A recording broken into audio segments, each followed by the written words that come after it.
Right, guys, today we're going to show you how we do what I call hillbilly mountain food cooking. We're going to cook these ribs with some potatoes. That's basically going to be it. Just add a couple of things to it, a little bit of seasoning. So we're not going to do a whole lot to this. Now, when I was growing up, actually, that's what I was going to cook. Couldn't find none at the store. So we got some country style ribs. I'm sure a lot of you know what I'm talking about. Just a little cut basically off the loin ribs. They call them country style ribs around here. They may call them that where you're from. But now, when I was growing up, my mom used to cook backbones or neck bones and potatoes. And I'm sure some of you out there are going to know exactly what I'm talking about. They just cook them in potatoes, have cornbread with it, maybe throw a little onion in there.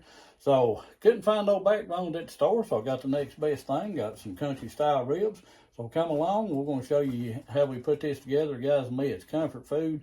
Takes me back, makes me think about when I was growing up, when my mom would cook stuff like this. And guys, it's actually really good. So come along, we're going to show you what we do to it. Get this together. Don't take a real long time to cook it.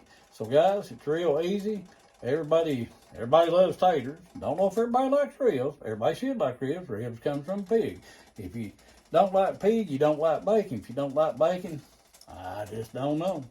But we're going to show you how we do it, guys. Have fun while we're doing it. We're cooking, we'll be cooking in an enamel Dutch oven. So we're going to come and show you here what we do. Right, guys, we just got some water in here, enough to cover our ribs for right now. So we're going to get these ribs put in.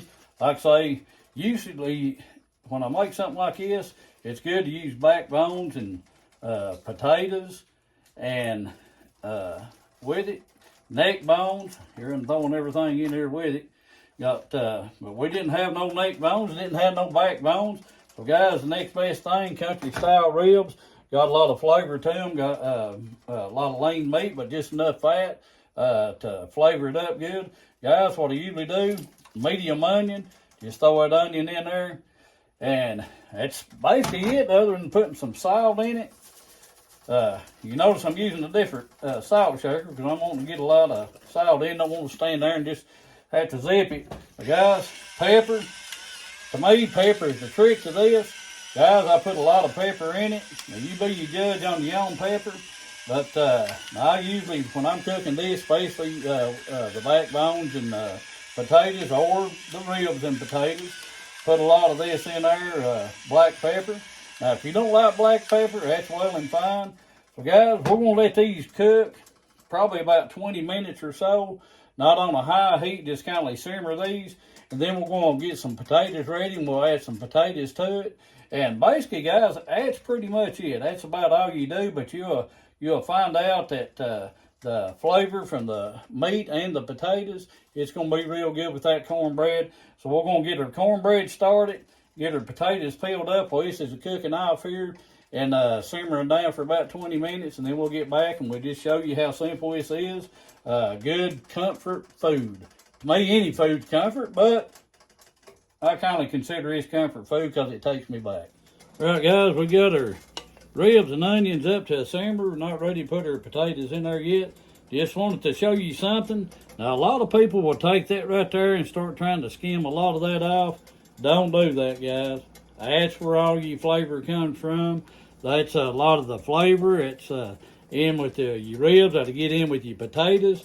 So, guys, leave that stuff alone. Just stir it every now and then. It'll work itself out, and it'll be all right. We'll add those potatoes here in just a few minutes. All right, guys, those ribs are pretty much done. We're just going to let them simmer along with these potatoes. Let them get a little more tender. Guys, I diced up. You can cube them, dice them, however you want to cut them. About 7 potatoes, 6, 7 potatoes. Some of them kind of small. Guys, if you want extra potatoes, put your extra potatoes in there. But guys, the salt and pepper, that is to your taste. But other than that, guys, that is pretty much all you do to that. Just let that simmer, let those potatoes get tender. And guys, I'm telling you, if you've never tried it and trying it, eating it with cornbread, you'll love it. That meat and those potatoes kind of just come together, and I don't know, it's just goodness. That's all I can say. You just have to try it. And I'll show you how I eat it, and you can try it that way. and I believe you'll be amazed. So we're gonna let those simmer down, let them cook, get our cornbread done. It's already in the oven. Then we'll come back and we're gonna try this bad boy out and see what it tastes like. All right, guys, you can see there, the ribs are getting tender. They're kind of like breaking apart. Guys, like I said, if you want to try this, try it with some neck bones, some back bones, and potatoes and onions.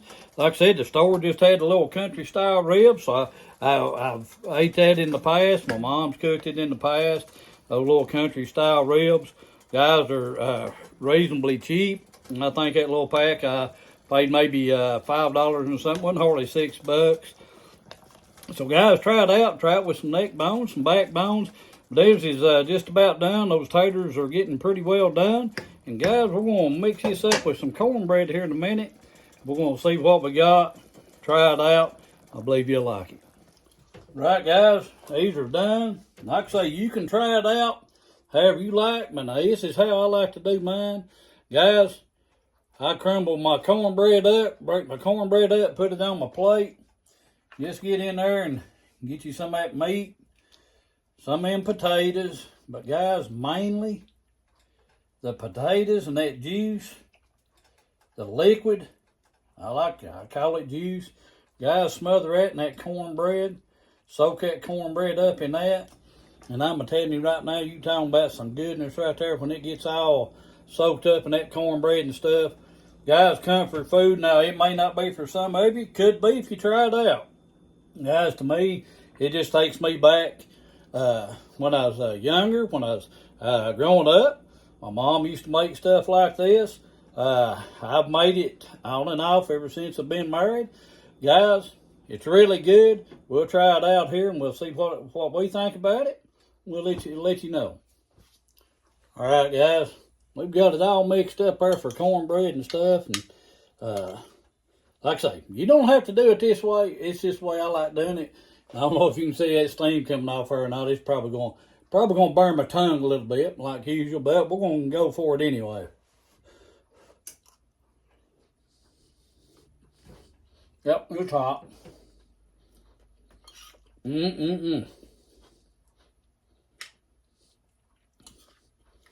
Guys, I'm telling you, try this out. It's simple. It's cheap to make. Guys, for those of you that's maybe had this growing up, ribs are tender. Bring back memories. Not only bring back memories, but guys, it can help you make memories. I like looking back at when my mom used to cook, cast iron growing up. I think about the things we had and stuff like that. Guys, you know, especially today, you know, nowadays, the way the prices are and stuff, guys, a lot of people struggle. I know for my age, you know, I guess when we were growing up, we thought we struggled a lot. Thought we didn't have a whole lot. But when I eat things like this and I look back, guys, we had more than we ever thought we did. You know, what we consider struggling food and things like that, guys, it really wasn't struggling. It was a blessing. So I just kind of try to look at things like that. Guys, I'm telling you, try this out. I believe you'll love it. It will make your tongue beat your brains out. And it also makes you feel a little warm and fuzzy inside. That's just how good it is. So guys, remember, God family food, God food family, always put God first. Try it out, like, share, subscribe. Guys, that way maybe this thing that we're trying to figure out with YouTube, or algorithm, if I said that right, maybe it'll show our video a little bit more. Guys, remember, that is very good. Try it out. I don't believe you'll be disappointed. And this was actually well under 15 bucks, guys. So it's cheap, enough to feed our family. You guys have at it. If you want to side with it, have a side with it.